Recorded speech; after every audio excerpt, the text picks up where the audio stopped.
Okay, guys, I'm back. This here, these are all green. These came from a tree that was bent over there in the woods that was dying. I removed the pine needles from it. The tree was going to die anyway. And I have them out here on this drying rack. By the way, I have two drying racks. So I have my brown ones on the other drying rack. And the reason is these green ones I got from that tree that blew over from the wind that's gonna die. That these things were on the ground and they were getting eaten by bugs and stuff. And some were up in the air, but the tree is dying. So I removed the needles, and it turned out it's 60 pounds of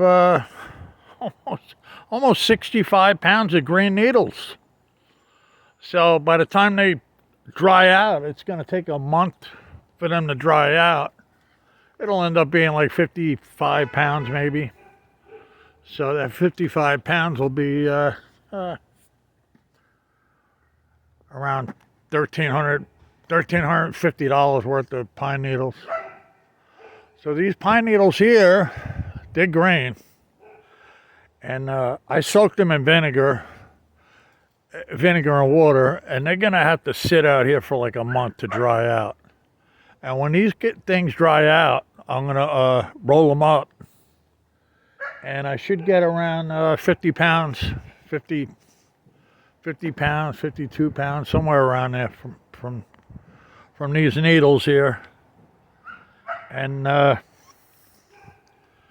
was gonna leave them there, and then I'm like, this tree's gonna die anyway, so I might as well just get them and just, because normally I don't pick green ones. Normally I pick brown ones, because these, like I said, it's going to take a whole month for these to dry out. So I got them covered here with wire mesh and stuff, and they're going to have to sit here for about a month. And then in about a month, they're going to be all dried out and brown, and then I'll be able to roll them and sell them. And they're nice sized needles. I was very surprised. And over here I have a ruler.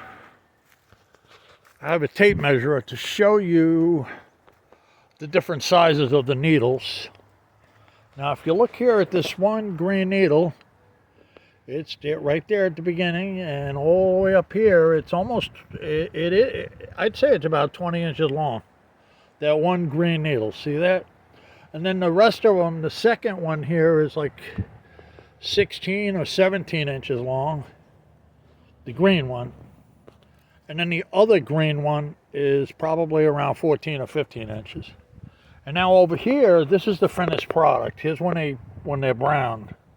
These are the good ones. These are the ones that you could make baskets with.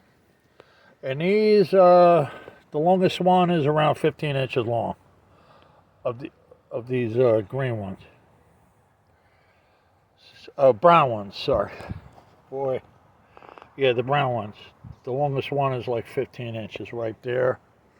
And I'm just showing you, to show you the different needles. See, the green ones, they still have sap in them. And when they dry out, the sap will come out of them. That's the sticky stuff. And then they'll be brown. Or sometimes they just stay like a light green. Because I get them in my yard here, a lot of times they fall out of the trees and they're like a light green. And they're dried up, believe it or not. They are dried up and ready to use. But anyway, nobody could use these green ones. And the reason they can't use the green needles, is because these green needles are full of sap, and they're gonna shrink a little in weight. They're going to shrink a little bit in weight, not a lot. But they will shrink in weight, and they're going to shrink. But shrink, I mean they're going to get a little skinnier versus the thickness they are, because they're going to dry out. So when they dry out, I just got a little sample. They're going to look like these brown ones here when they're all dried out. So, but they're still going to have flex to them. These brown ones, you can see they're flexible. They're flexible. So you still have that flex.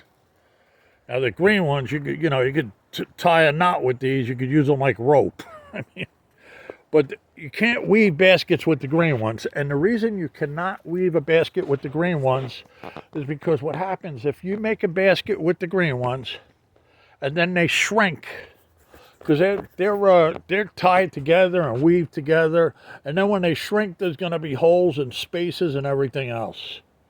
So then the basket's going to be no good. It's going to be all loose and stuff because it was made with green needles.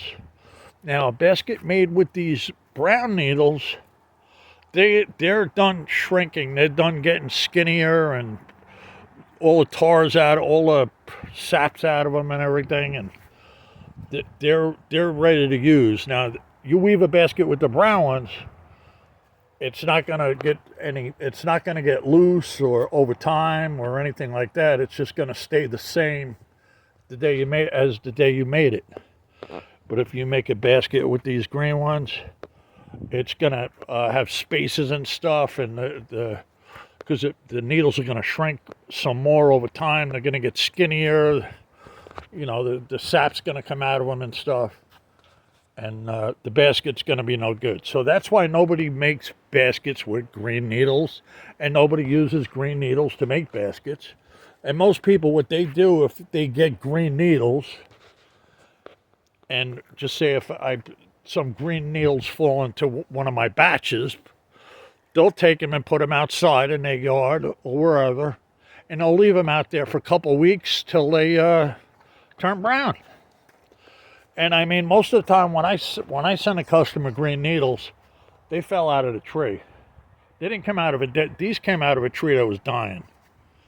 But a lot of times, the ones here in the yard, they'll blow out of the tree, the green ones. And when they blow out of the tree, they've been green for months.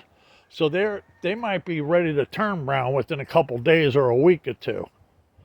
So there's a difference when I send people green needles. The green ones I send them are going to turn brown within a week or so. But these green ones here, I won't send them to nobody because they ain't going to be turning brown for a month. So a month from now, when I see them turning brown, I'll wrap these, I'll bundle them, I'll pre-wash them, I'll soak them, and then I'll let them dry out. And I'll bundle them first, and then I'll wash them. And then I'll let them dry out here. And then I'll put them in the bags and stuff, and I'll get them ready to mail them out. But that's another part of the thing. And, my other drying rack, it's a little smaller than this, not much. This is like 2 full pallets long, this drying rack. My other drying rack is a pallet and a half. So it's a little bit small. It's not a lot smaller.